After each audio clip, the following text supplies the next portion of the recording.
वर्ष भर के पुण्यदान और पर्व मनाने से जो पुण्य होगा, गुरु पूनम का पर्व मनाने वाले शिष्यों को वर्ष भर के पुण्य पर्व मनाने का पुण्य प्राप्त होगा। इस गुरु पूनम को वरदान मिला। विश्व में जब तक आदमी को सच्चे ज्ञान की प्यास बनी रहेगी, तब तक सच्चे संतों की व्यास पूर्णिमा का महोत्सव भी बना ही रहेगा। मैं तो ये बात मानने को भी तैयार हूं कि सारी पृथ्वी का राज्य मिल जाए, सारी सत्ताएं मिल जाए, सारा सौंदर्य मिल जाए, फिर भी जो सनातन संबंध का ज्ञान नहीं मिला अथवा उसमें रुचि नहीं, तो आदमी अभागा जरूर है। शेर की डांठ में आया हुआ शिकार तो विफल हो सकता है, लेकिन ब्रह्मज्ञानी के दिल में आया हुआ भक्त कभी विफल नहीं हो सकता।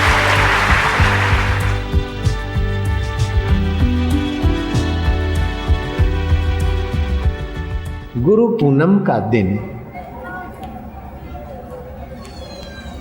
ये व्यास जी के नाम से प्रसिद्ध हो, और सब पूनम में है, लेकिन ये पूनम गुरु पूनम बड़ी पूनम है।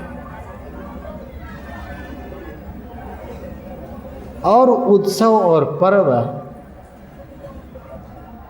उल्लास आनंद के लिए मनाए जाते हैं, लेकिन ये उत्सव और पर्व आत्मा परमात्मा की एकता के लिए मनाया जाता है।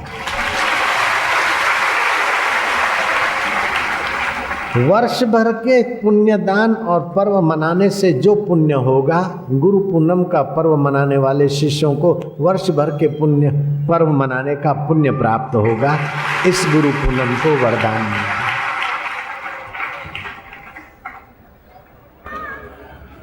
इसमें गुरु की ऊंचाई और शिष्य की श्रद्धा, गुरु की करुणा और शिष्य की तत्परता, दुख दरिद्रता शोक मोह निवार के ने की जिसकी इच्छा हो उसे साधक कहते, शिष्य कहते।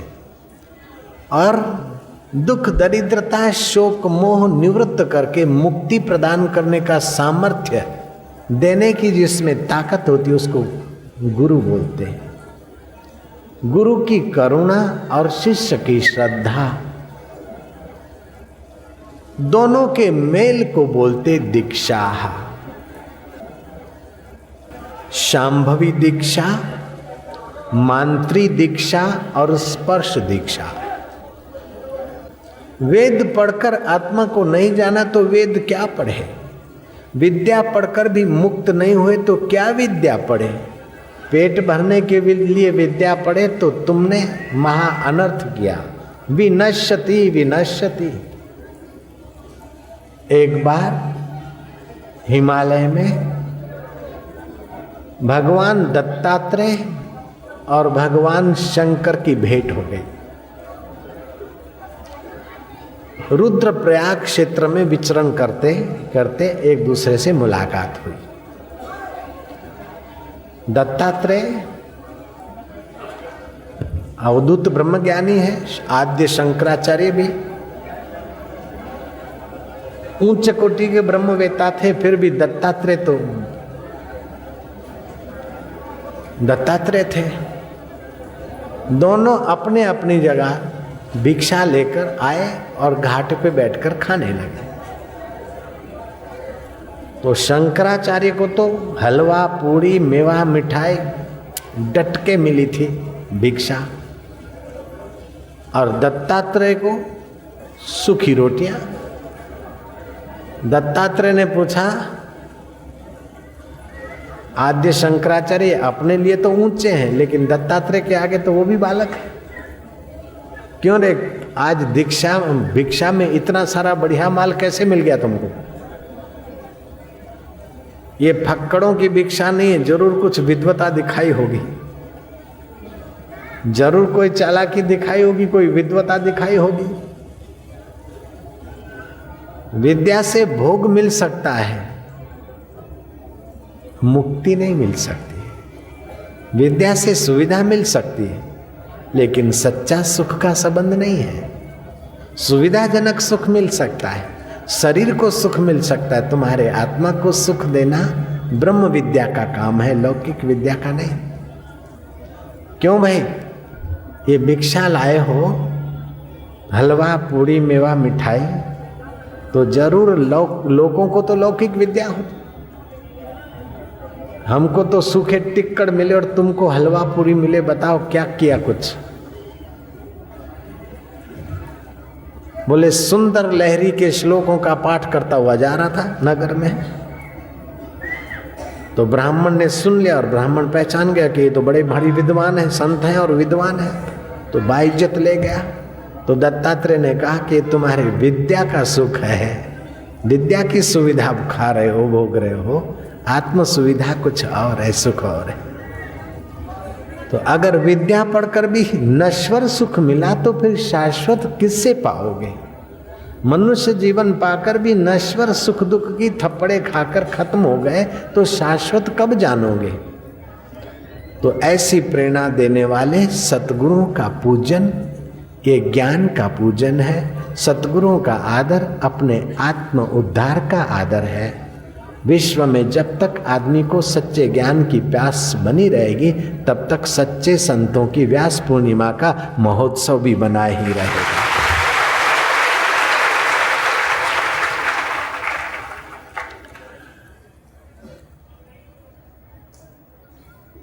हर व्यक्ति औरों के अनुभव औरों के कंधे पर चढ़कर ही देखता है। स्कूल और कॉलेजों में मास्टरों के कंधे पर अथवा किताबों के कंधे पर बैठकर विद्यार्थी दूर का देखता है, लेकिन वो दूर का देखता है प्रत्यक्ष ज्ञान को देखता है, इंद्रिय प्रत्यक्ष को देखता है।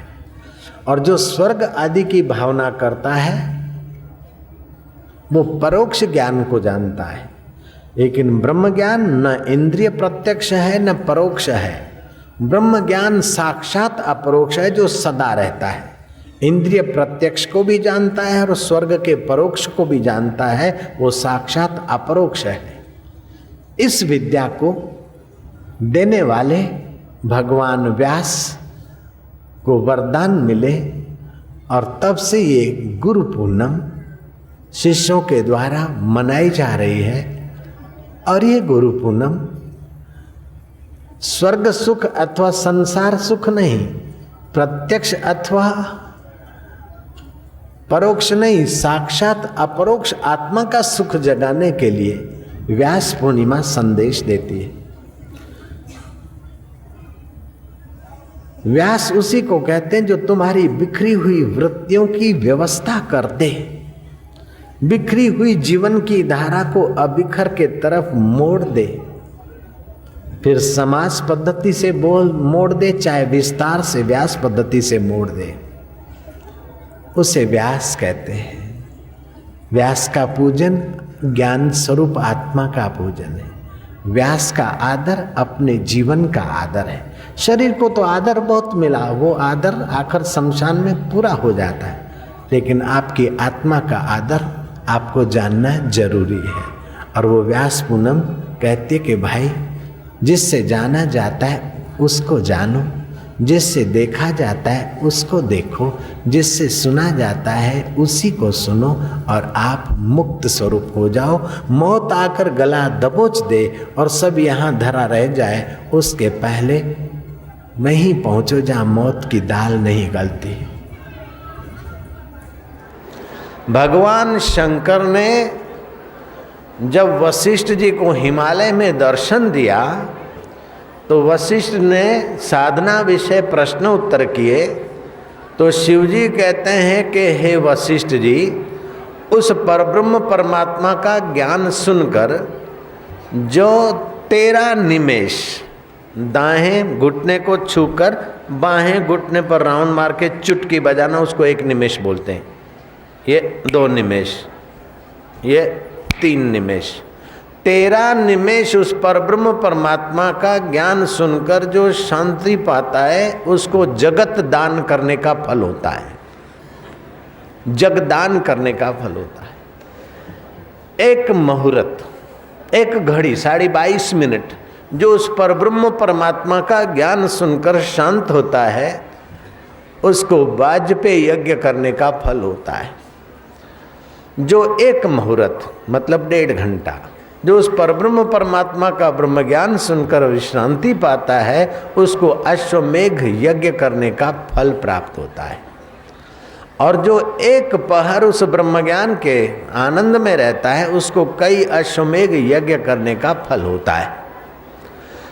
हे मुनि शार्दुल वशिष्ठ महाराज, जिन संतों के दर्शन करने से संसारी लोगों के पाप ताप निवृत्त होते हैं, जिन संतों के दर्शन और वचन सुनकर संसारियों के हृदय में भक्ति, ज्ञान, वैराग्य, विवेक, नम्रता, देवी गुण, निर्भयता, सहनशीलता, तितिक्षा, दान, पुण्य, सदाचार ये सद्गुण विकसित होते हैं, ऐसे संतों के दर्शन करने से जो संसारियों के पाप ताप निवृत्त होते हैं, वे संत भी उस परब्रह्म परमात्मा का ध्यान करते और परमात्मा के ज्ञान में ही दूसरों को पावन करने का सामर्थ्य लाते हैं।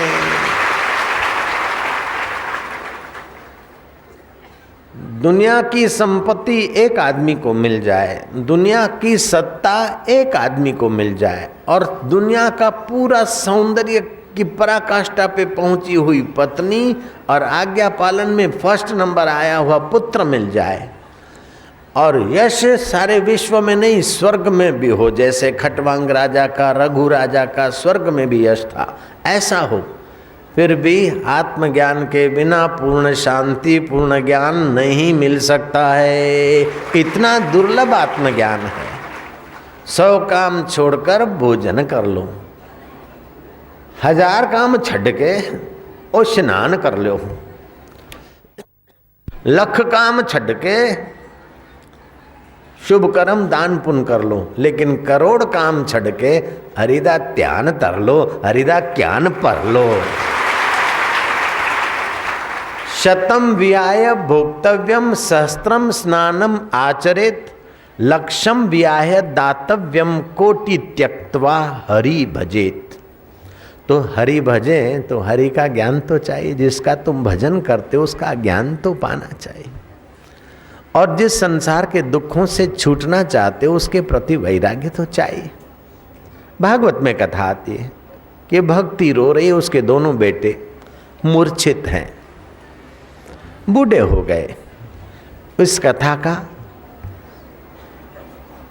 सूक्ष्म वास्तविक सात्विक अर्थ यह है कि अगर भक्ति करना हो तो ज्ञान और वैराग्य जवान होने चाहिए, नहीं तो भक्ति रोती रहेगी।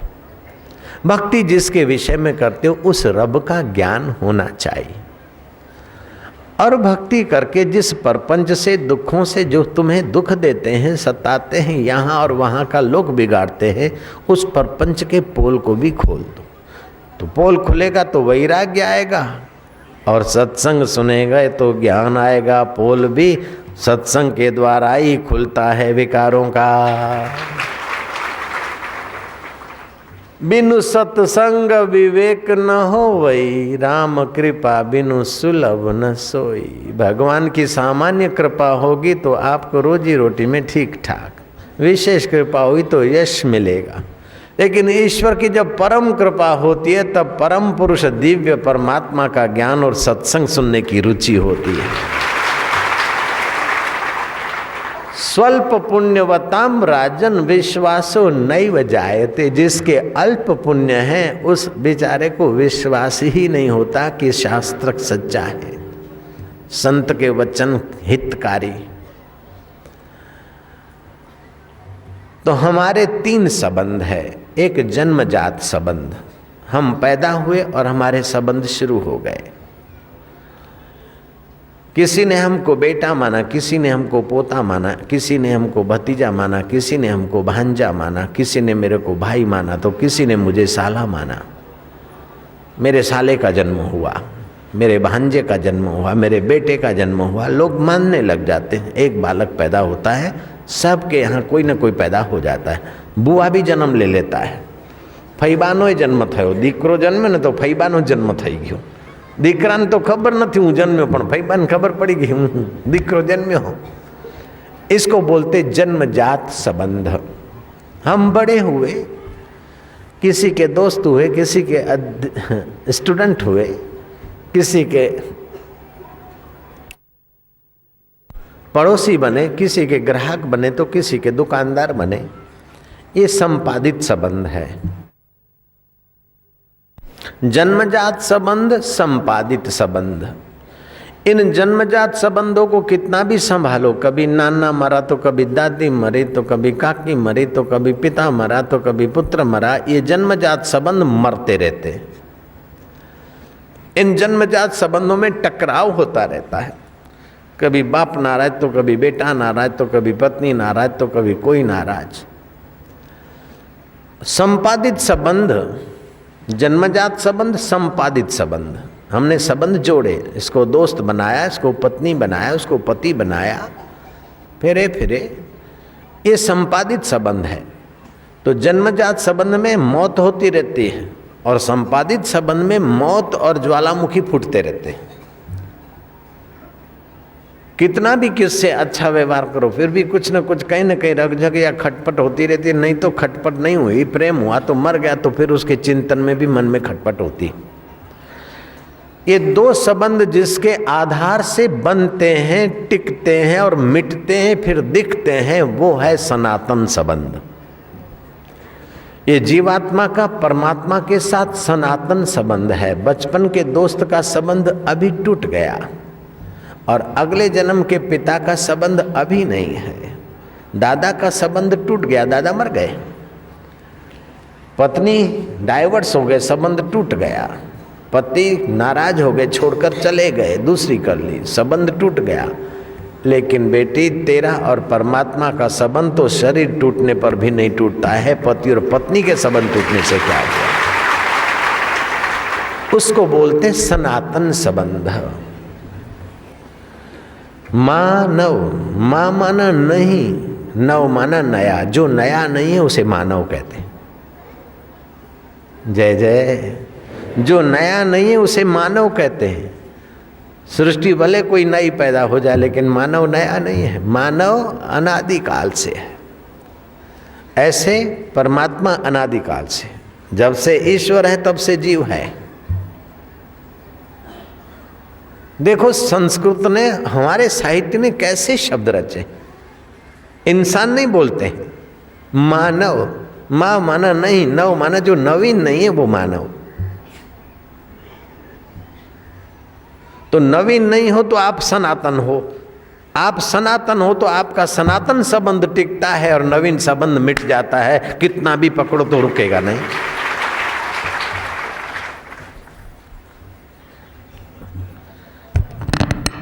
उस सनातन संबंध की विस्मृति हुई है, टूटा नहीं, मिटा नहीं है।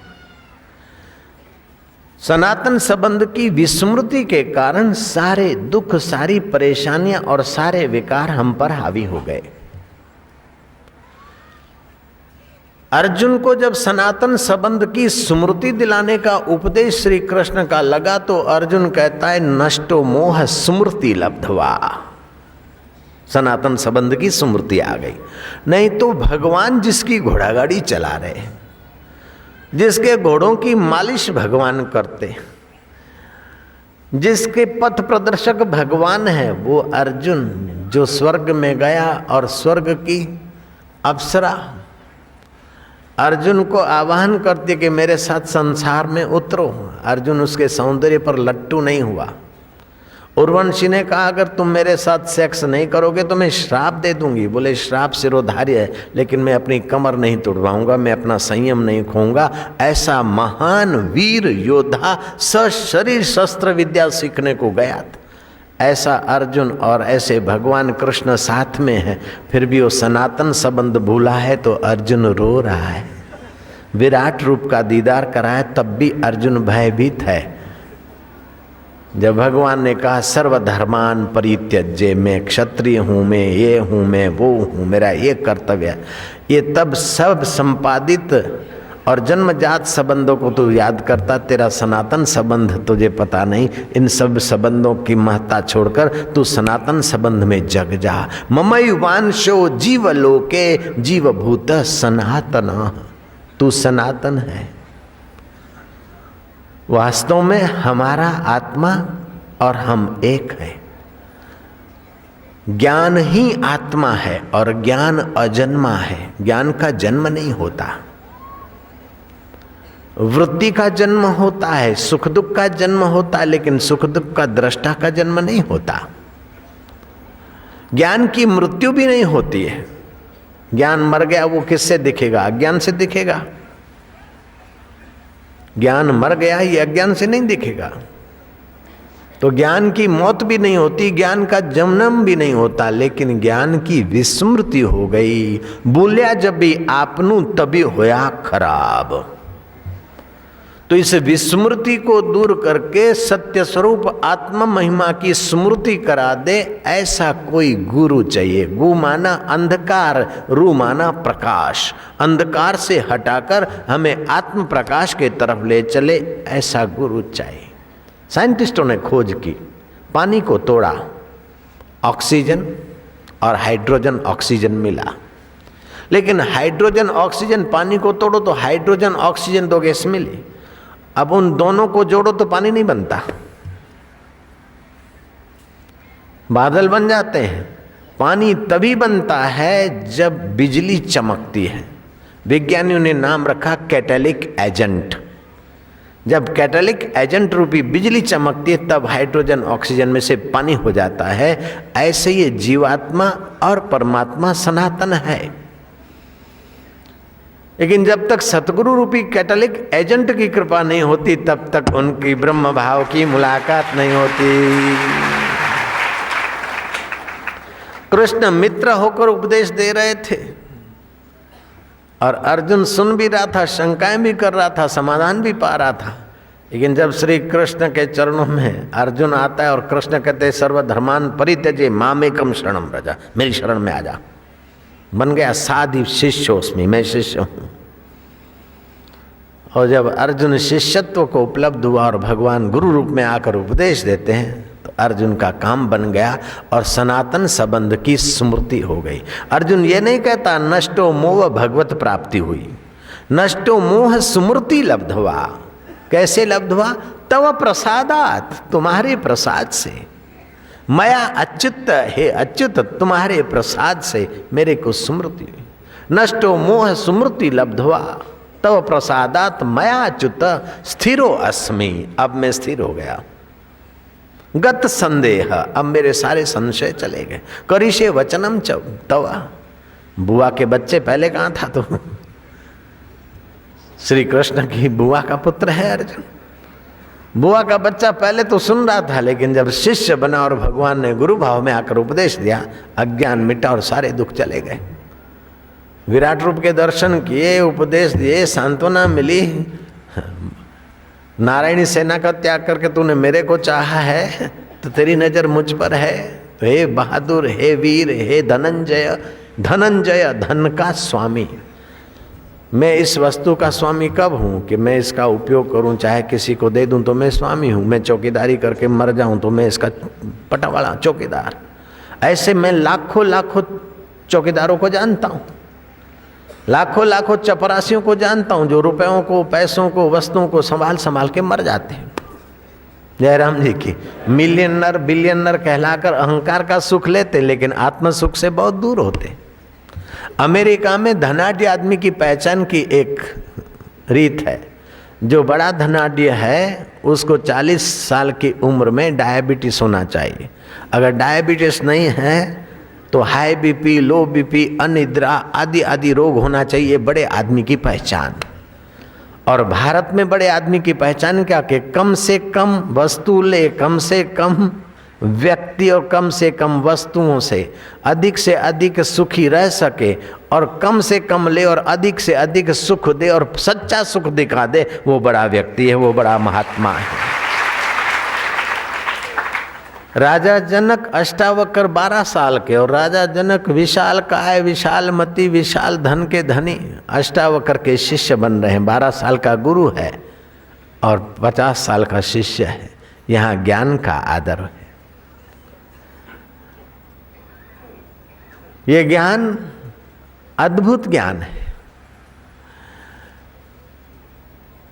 तीर्थ कितने कर ले, उपवास कितने कर ले, रिद्धि सिद्धियां कितनी पाले, अष्ट सिद्धि नव निधि के दाता हनुमान। रूप बदलना और व्यक्ति की परीक्षा लेना और प्रश्नोत्तर करके व्यक्ति कितनी ऊंचाई पर है पहचान लेना दाएं हाथ का खेल था जिस हनुमान का। वो हनुमान ये सनातन संबंध का अनुभव करने के लिए राम की सेवा में जुड़ गया। कितना इस अनुभव की महिमा है।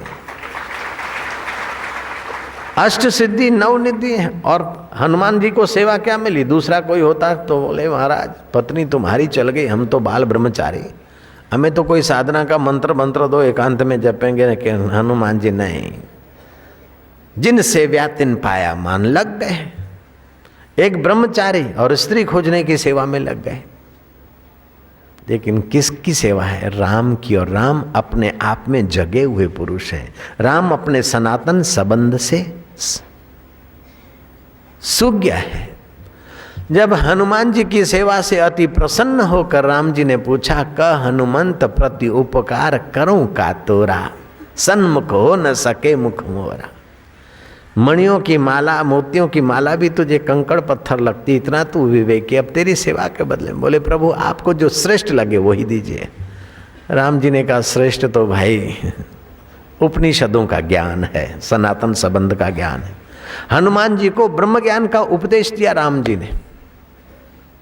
उपनिषद में कथा आती है, ओम वेद ब्रह्मा देवानां प्रथमाः, ओम ब्रह्मा देवानां प्रथमाः, विश्वस्य कर्ताः भुवनस्य गोप्ताः, स ब्रह्म विद्या सर्वविद्यायां प्रतिष्ठाय अथर्वाय प्रतिप्राह, ज्येष्ठपुत्राय अथर्वाय प्रतिप्राह।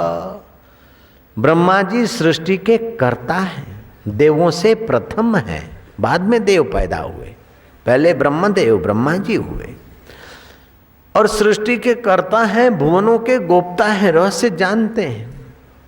उन्होंने अपने ज्येष्ठ पुत्र अथर्व नाम के बेटे को क्या दिया? बेटे ने बोला पिताजी जो श्रेष्ठ हो वही आप दीजिए। बोले बेटा श्रेष्ठ तो ये ब्रह्म ज्ञान है, बैठ, इससे बढ़कर ये ब्रह्म लोक भी नहीं है और सृष्टि करने का सामर्थ्य भी वो श्रेष्ठ नहीं जितना ब्रह्म परमात्मा का ज्ञान श्रेष्ठ है। इस ब्रह्म ज्ञान को पाने के लिए राजा राजपाट छोड़कर सिर में खाक डाल के गुरुओं के द्वार पर बुहारी करते थे, झाड़ू लगाते थे। कभी हो जाए रहमत, मिल जाए दो शब्द। कथाकारों के तो मिल जाते, लेकिन अनुभव संपन्न ब्रह्मज्ञानी के वचन मिलते, वो काम कर जाते हैं। शेर की डांठ में आया हुआ शिकार तो विफल हो सकता है, लेकिन ब्रह्मज्ञानी के दिल में आया हुआ भक्त कभी विफल नहीं हो सकता।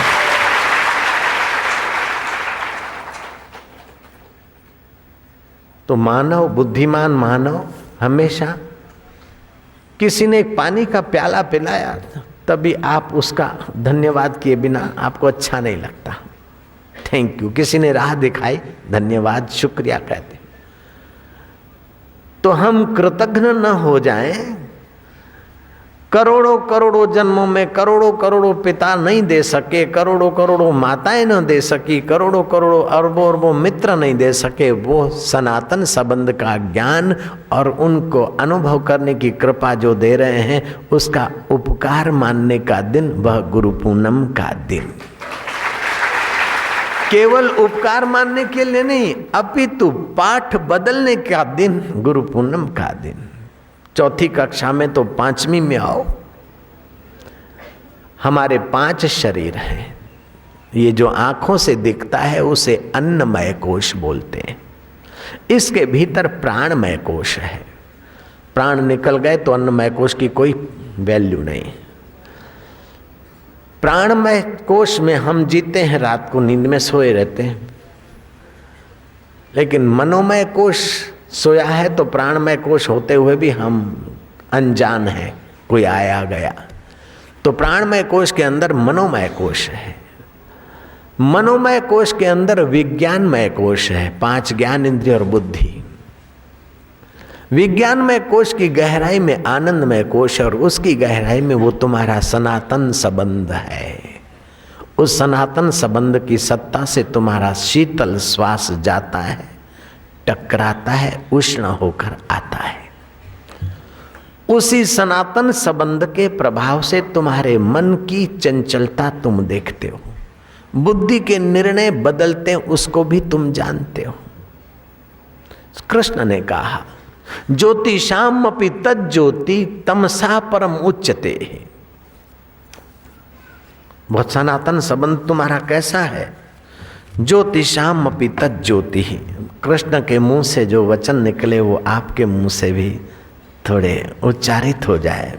पुण्यमय वचन है, गीता के वचन है। और गीता भगवान बोलते गीता में हृदयम पार्थ, गीता तो मेरा हृदय है। गीता भगवान कृष्ण के जीवन की पोथी है। तुम कभी दुखी और परेशान होकर, हताश होकर, निराश होकर अपने को अभागा मानने की गलती नहीं करना। जितना भी दुख, विघ्न, बाधा और दुर्भाग्य की कल्पना कर सकते हैं वो सारी की सारी कल्पनाएं श्री कृष्ण के जीवन में कोई करना चाहे तो कर सकता है। ऐसा बेटा आया कि माँ बाप को जेल में जाना पड़ता है, बेटा आने वाला है, उसके प्रभाव से माँ बाप हथकड़ियों में है। जयराम जी की। और आते ही पराये घर छबड़ी में उठाकर लेवाया गया और 6 दिन बीते न बीते तो छाती में, शरीर में जहर भरकर पूतना राक्षसी जहर पिलाने आई। ऐसा कोई अभागा बच्चा है क्या जिसके आने से ही माँ बाप को जेल में जाना पड़े, जिसके आने से ही उसको पराये घर धकेलना पड़े? नहीं तो प्रॉब्लम क्रिएट करेगा। और पराये घर होते हुए भी उसको जहर पीना पड़ता है। फिर भी कृष्ण मुस्कुराते रहे, क्योंकि कृष्ण अपने सनातन संबंध को जानते हैं और हम लोग संपादित और जन्मजात संबंध में उलझे हुए हैं। इतने से बस हो गई होती तो गनीमत थी। 1 महीने के हुए तो राक्षस आया, फिर कभी छटकासुर आया, तो कभी अघासुर आया, तो कभी बकासुर आया। कोई निगलने को आया, कोई अजगर होकर निगलने को आया, कोई बतख होकर निगलने को आया, तो कोई राक्षस होकर उठा के ले जाने, तृणवत आया, उठा के बमंडल होकर उठा के ले भागने को आया। कालिए नाग के साथ युद्ध करना पड़ा और मामा के साथ, मामा के षड्यंत्रों का शिकार होना पड़ा। लेकिन मामा के साथ युद्ध कैसे करें? गए और मामा हार्ट फेल हो गए। मामियाँ बोलती कन्हैया तेरा कसूर नहीं है, तेरे मामे को तो उसके पापों ने मारा है, कन्हैया तू बैठ, संकोच ना कर। इतना ही नहीं, कृष्ण तो साधु संतों का आदर करते थे, उनके पैर धोते थे ब्रह्मज्ञानी संतों के भगवान कृष्ण। लेकिन कृष्ण के बेटे तो कृष्ण की बात भी काट देते और कृष्ण के सामने ही शराब की बोतल खोल के पीते थे। जा तेरे को जो करना है कर ले, हम नहीं मानते। तो बाप तो सिर कूट के मर जाए, लेकिन कृष्ण ने कभी ललाट पर भी हाथ नहीं रखा कि हाय रे नसीब तू कैसा है। कृष्ण सदा बंसी बजाते रहे कि मेरा सनातन संबंध कोई तोड़ नहीं सकता और संपादित संबंध मन चाहे कोई टिका नहीं सकता। कृष्ण को पता था, इसलिए मौज में थे, और हमको पता नहीं तो परेशानी में है। हारे माँ तू चली गई, हारे पुत्र तू चला गया, हरे बेटा तू चला गया। अरे ये संपादित संबंध है। सागर में लहरियां पैदा होती है, बुलबुले पैदा होते, टकराते, मिलते, झूलते, बनते, बिगड़ते हैं। ऐसा दिव्य ज्ञान जिसके जीवन में आ गया, उपनिषद कहती है तरती शोकम आत्मवित्, वो शोक के दरिया को तर जाता है। यदि ज्ञाना तदि मोक्षा, जब ऐसा ज्ञान हो गया उसी समय मुक्त हो गया, बंधनों से मुक्त हो गया, पाप से मुक्त हो गया, पुण्य के आकर्षण से मुक्त हो गया, दुख सुख से मुक्त हो गया, मान अपमान की चोटों से मुक्त हो गया। कृष्ण के जीवन की पोथी 90 साल की उम्र थी श्री कृष्ण की, घोड़ा गाड़ी की बागडोर संभाली। उसके पहले तो कितना झूमना पड़ा, जूझना पड़ा, जरासंध के साथ, उनके साथ, कालनेमी के साथ, फलाने के साथ। और 90 साल की उम्र के बाद क्या उन्होंने निवृत्ति परायण जीवन गुजारा और क्या समाधि लगा के गए? नहीं नहीं, 125 साल के हुए तभी भी मृग समझकर बहलिया ने तीर मारा और पैर में तीर घुसा। बहलिया मृग समझ के आया था, शिकार लेने को देखा तो ये तो कृष्ण है। वो घबराया, बोले घबरा नहीं, ये तो होता रहता है मेरी माया में, लीला में, ले तेरा तीर उठा के ले जा। क्योंकि सनातन संबंध को जानते थे। राम जी हाय लक्ष्मण, भैया लक्ष्मण, हाय लक्ष्मण, हे सीते सीते करते, लेकिन राम की गहराई में दुख नहीं है। राम संपादित और जन्मजात संबंध की लीला करके दिखाते हैं, लेकिन सनातन संबंध में ज्यों के त्यों जगे हैं। मैं तो ये बात मानने को भी तैयार हूं कि सारी पृथ्वी का राज्य मिल जाए, सारी सत्ताएं मिल जाए, सारा सौंदर्य मिल जाए, फिर भी जो सनातन संबंध का ज्ञान नहीं मिला अथवा उसमें रुचि नहीं, तो आदमी अभागा जरूर है। और खाने को टुकड़ा नहीं, रहने को घर नहीं, और पहनने को कपड़ा नहीं। एक कपड़े का टुकड़ा है जिसमें 3 ठिगड़े लगे हैं, ऐसी लंगोटी है। और सनातन संबंध की यात्रा करने का, सत्संग, सत्पुरुषों का सानिध्य मिलता है तो आदमी भाग्यशाली। 3 टूक कॉपी न की भाजी बिना लूण, तुलसी हृदय रघुबीर बसे तो इंद्र बापड़ो कूण। पीत्वा ब्रह्म रस योगिनो भूतवा उन्मतः, इंद्रो मपि रंकवत भाष्यत अन्य से का वार्ता। वो ब्रह्म सुख सनातन संबंध का जो आनंद है, सनातन संबंध की जो समझ है, सनातन संबंध का जो सामर्थ्य है, सनातन संबंध की जो पहुंच है, उसके आगे तुम्हारी दुनिया 2 कौड़ी की भी नहीं। जब मिला आत्म हीरा, जग हो गया सवा कसीरा। वो रहेगा जग में, खाएगा पिएगा लेगा देगा। साधारण लोगों जैसे सनातन संबंध जाना है तो उसका मतलब नहीं कि उसको 2 मुंह हो जाएंगे अथवा सींग निकलेंगे। एक बार गुरु गोविंद सिंह बड़े प्रसन्न हुए कन्हैया नाम के चेले पर। कन्हैया सेवा करते करते पूछता कि गुरुजी सबसे बड़ा कौन होता है। गुरुजी ने कहा बेटा सबसे बड़ा। बोले कौन देवता। बोले देवता वेवता तो ठीक है, अपने पुण्य का फल भोगते हैं। तो गुरुजी सबसे बड़ा कौन होता है। बोले सबसे बड़ा ब्रह्मज्ञानी होता है। वो भगवान भी अवतार लेकर आता है तो ब्रह्मज्ञानी के यहाँ मत्था टेकता है। सबसे बड़ा भगवान ब्रह्मज्ञानी होंगे जिनको सनातन संबंध का अनुभव हुआ है। तो बोले गुरुजी वो ब्रह्मज्ञानी किथे रहंदे हैं। आकाश नाल रहंदे हैं, वो ब्रह्मलोक विच रहंदे हैं, स्वर्गलोक विच रहंदे हैं, किथे रहंदे हैं। वो कितने हथ होंदे हैं। गुरु ने आख्या बेटे 2 ही हथ होंदे हैं। वो चतुर्भुजी नारायण जैसे नहीं होंदे। बोले ना 2 ही हथ होंदे। वो ब्रह्मज्ञानी ने वो गुरु जी वो किथे रहंदे, की खांदे, की बोलदे, कैसे करते। अर्जुन ने कृष्ण से पूछा ब्रह्मज्ञानी कैसा होता है। लो ब्रह्मज्ञानी जिसकी घोड़ागाड़ी चला रहा है वो अर्जुन पूछ रहा है कि ब्रह्मज्ञानी कैसा होता है। स्थिति प्रज्ञ से क्या भाषा समाधिस्तस्य केशवः। वो स्थित प्रज्ञ जो महापुरुष है, जिसकी बुद्धि सनातन सत्य में टिक गई है, उसकी भाषा कैसे होती, कैसे खाता पीता, कैसे चलता है। स्थिति प्रज्ञ से क्या भाषा समाधिस्तस्य केशवः। कृष्ण ने कहा प्रज्ञाति यदा कामान सर्वान पार्थ मनोगतान आत्मीवात्मना तुष्ट स्थिति प्रज्ञस्तदोचते। ये सुख लेने की जो संपादित संबंधों से, जन्मजात संबंधों से सुख लेने की कामना जिसकी जल गई है, जो अपने सनातन संबंध के सुख में पूर्ण हो गया, वो स्थिति प्रज्ञ है, वो ब्रह्मवेता है, महापुरुष है। ऐसे महापुरुष की निगाहों से जो व्यवस निकलते हैं वो भी बड़े महत्वपूर्ण होते। नानक जी ने कहा ब्रह्मज्ञानी की दृष्टि अमृत वर्षी।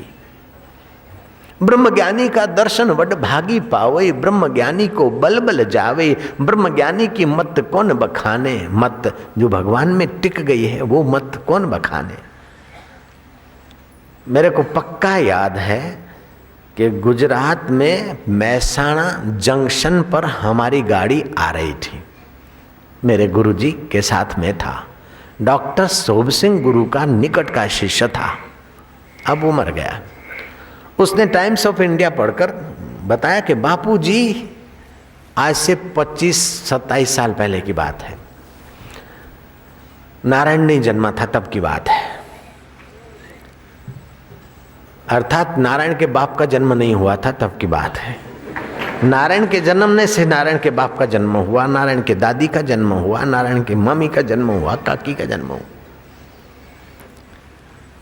तो उसने पढ़ा और बापूजी को कहा कि बापूजी अमेरिका ने चंद्रलोक तक की यात्रा की और वहां से मिट्टी उठा के लाए और वहां वे होटल बनाएंगे। Richest people can stay there. Bapuji, धनवान लोग वहां रह सकते हैं,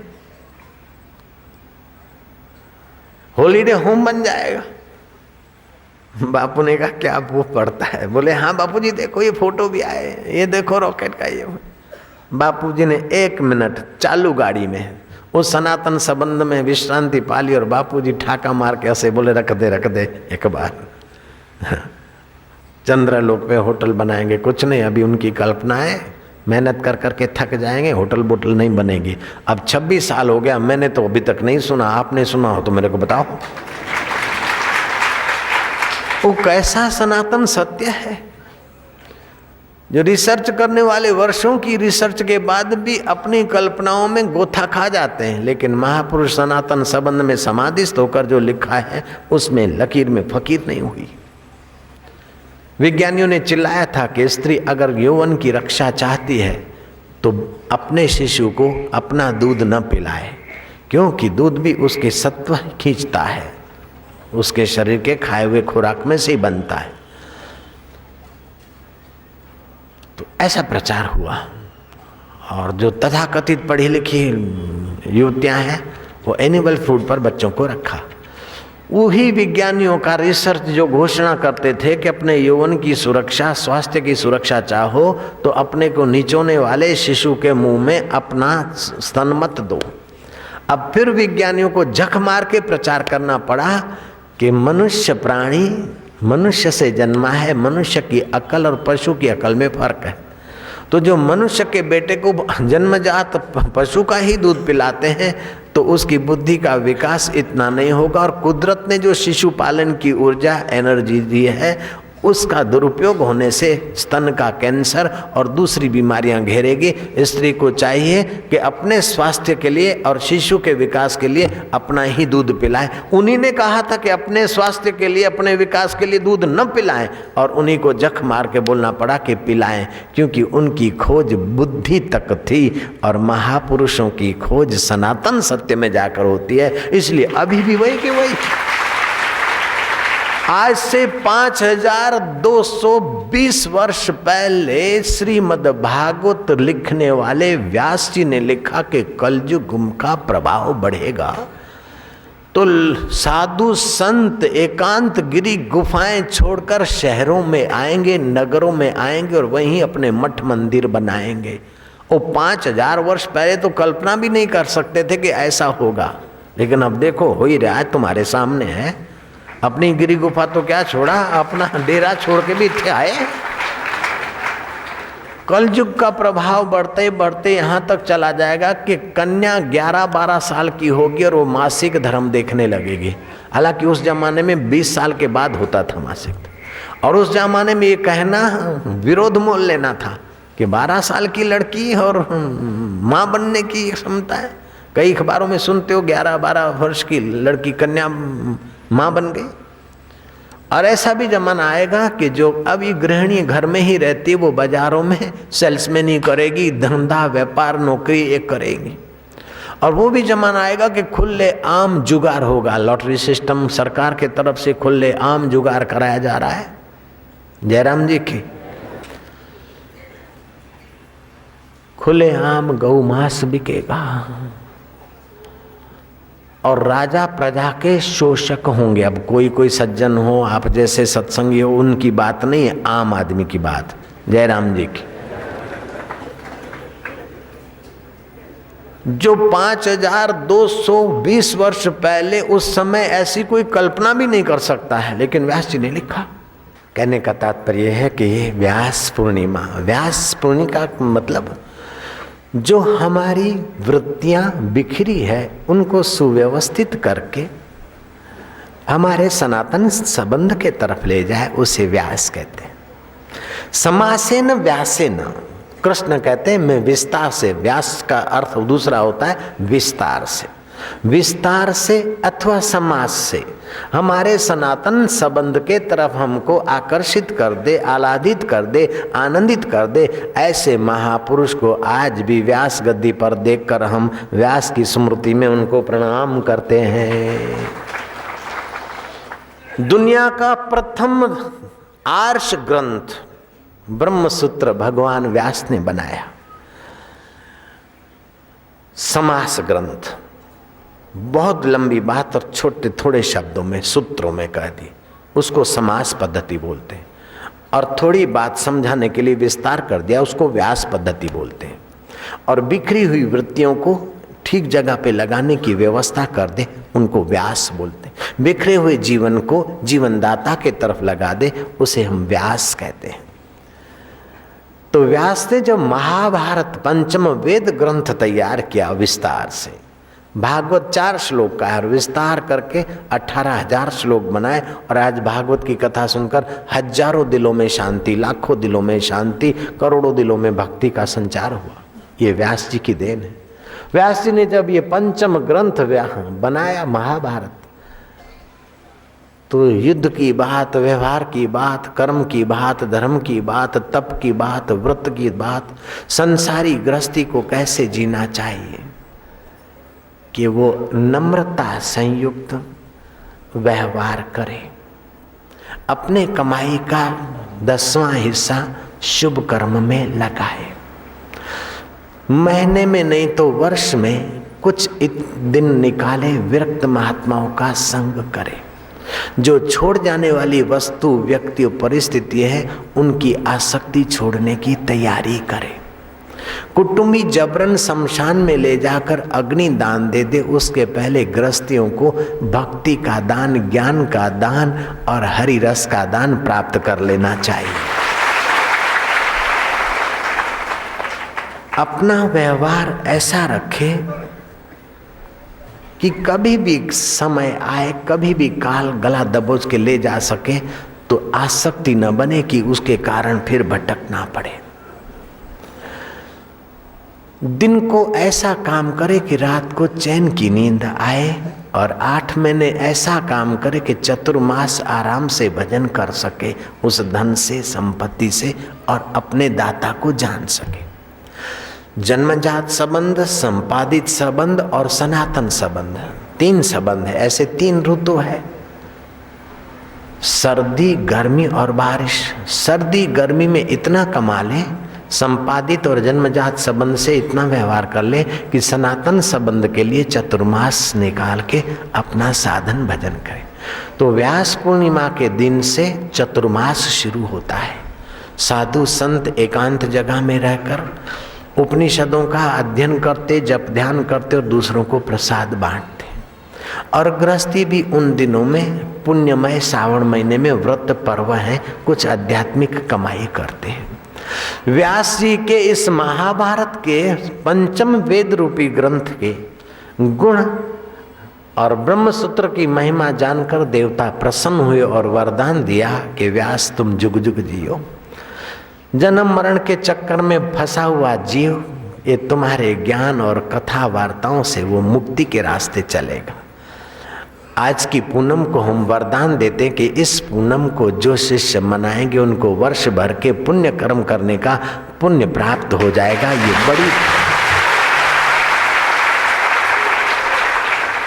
ये गुरु पूनम है, मतलब बड़ी पूनम है, क्योंकि बड़े संबंध कराने वाले शास्त्र तुमने रचे और महाभारत का आज विमोचन हो रहा है।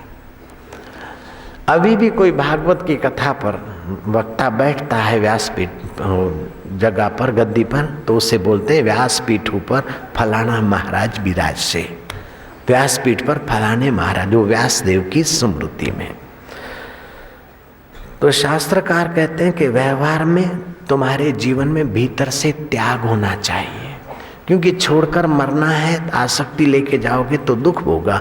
अभी से ही व्यवहार करो तो भीतर त्याग की वृत्ति हो, शोषने की वृत्ति न हो, दूसरे की पोषने की वृत्ति हो, और दूसरे की पोषने की आपकी वृत्ति दूसरे में भी आपके लिए पोषण उभारेगी। बिना सहकार नथी उद्धार। तुम्हारे व्यवहार में त्याग हो, तुम्हारे व्यवहार में विनय हो, तुम्हारे व्यवहार में प्रेम हो और तुम्हारे व्यवहार में उदारता हो। त्याग, विनय, प्रेम और उदारता से तुम्हारा अंतःकरण सनातन संबंध को समझने के काबिल बनेगा। जो संकीर्ण है, क्रूर है, कुट है, उद्विग्न है, उसकी मति वहां नहीं लग सकती। गुरु समान दाता नहीं, याचक शिष्य समान। सेठ नेता क्या लेगा बेचारा, एक कुर्सी 5 साल के लिए, 10 साल के लिए, 15 साल के लिए छोड़ के नेता रिटायर हो जाएगा। ऐसे ही होता है। सेठ क्या लेगा, लाख, 2 लाख, करोड़, 2 करोड़, 5 करोड़, 100 करोड़, 200 करोड़ छोड़ के चला जाएगा। पहलवान क्या लेगा, 2-4 मुर्गियां खाएगा, 2-4 ये खाएगा और क्या करेगा, अंत में शरीर जला देगा। शिष्य ऐसा लेता है कि कभी छूटता नहीं, ऐसा वो शिष्य याचक है। और गुरु देने वाला भी ऐसा है कि कभी छूटे नहीं, वो देगा ऐसा। गुरु समान दाता नहीं, गुरु समान दाता नहीं, याचक शिष्य समान, याचक शिष्य समान। 3 लोक की संपदा, 3 लोक की संपदा, सो गुरु दीनि दान, हो गुरु दीनि दान। 3 लोक की संपदा जो है वो गुरु दान में दे डालता है। 3 लोक के स्वामी को हमारे हृदय में जगह देता है, दे डालता है। ऐसे गुरुओं को चाहे फिर व्यास के रूप में हो, चाहे दत्तात्रेय के रूप में हो, चाहे आद्य शंकराचार्य के रूप में हो, चाहे नानक और अमरदास के रूप में हो, चाहे रहीदास के रूप में हो, चाहे तेग बहादुर के रूप में हो, चाहे सनकादि के रूप में हो, चाहे शुकदेव जी के स्वरूप में हो, चाहे अष्टावक्र के रूप में हो, चाहे राम के रूप में हो, चाहे कृष्ण के रूप में हो, चाहे वशिष्ठ के रूप में हो, चाहे पाराशर के स्वरूप में हो, ऐसे ब्रह्मज्ञानी जिस रूप में हो, सशरीर अथवा व्यापक ब्रह्म रूप में, उन सब के चरणों में हमारा बार बार प्रणाम है। उन महापुरुषों के चरणों में हमारा बार बार प्रणाम है। हे दयालु महापुरुषों, हे अकारण कृपा बरसाने वालों, इस व्यास पूर्णिमा के निमित्त देने को तो हमारे पास क्या है। तन हाड़ मास का, मन चंचल और धन नश्वर। हम क्या देंगे, तुमसे जो लेना चाहते हैं उसके बदले में हम क्या दे सकते। फिर भी इतनी प्रार्थना करते हैं कि हमारे हृदय में आपके प्रति श्रद्धा बनी रहे, आपका अनुभव हमारा अनुभव हो, ऐसा हमारा हृदय खुला बना रहे। आपकी करुणा और कृपा के हम अधिकारी बने रहे। हम यही आपसे मांगते हैं। दाताओं से तो मांगा जाता है, हम देंगे क्या। फिर भी कहीं निगुणे न रह जाए, इसलिए पत्रम पुष्पम देकर अपने मन को संतुष्ट कर देते हैं। तुम्हारे नाम की जय बोलकर अपने जीव को पवित्र कर देते हैं। तुम्हारे वचन सुनकर सुमरण करके अपने कान पवित्र कर लेते हैं। और तुम्हारे अनुभवों को दोहराकर हम हजारों अंतःकरण पावन हो जाते हैं। गुरुर् ब्रह्मा गुरु विष्णु गुरुदेवो महेश्वर, गुरु साक्षात् परब्रह्म तस्मै श्री गुरवे नमः। ध्यानमूलं गुरोर्मूर्तिः, पूजामूलं गुरोर्पदम्, मंत्रमूलं गुरोर्वाक्यं, मोक्षमूलं गुरोर्कृपा। अखण्डमण्डलाकारं व्याप्तं येन चराचरं, तत्पदं दर्शितं येन तस्मै श्री गुरुवे नमः।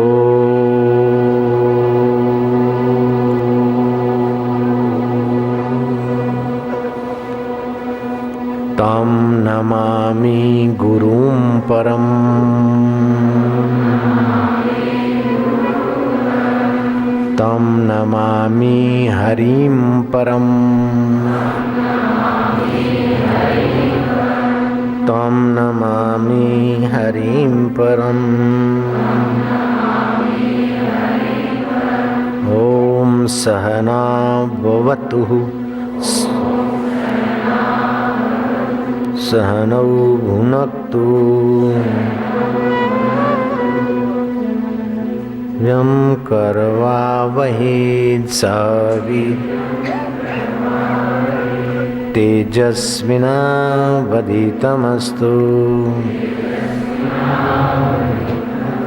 मा विद्विषावहै ॐ शान्ति शान्ति शान्ति।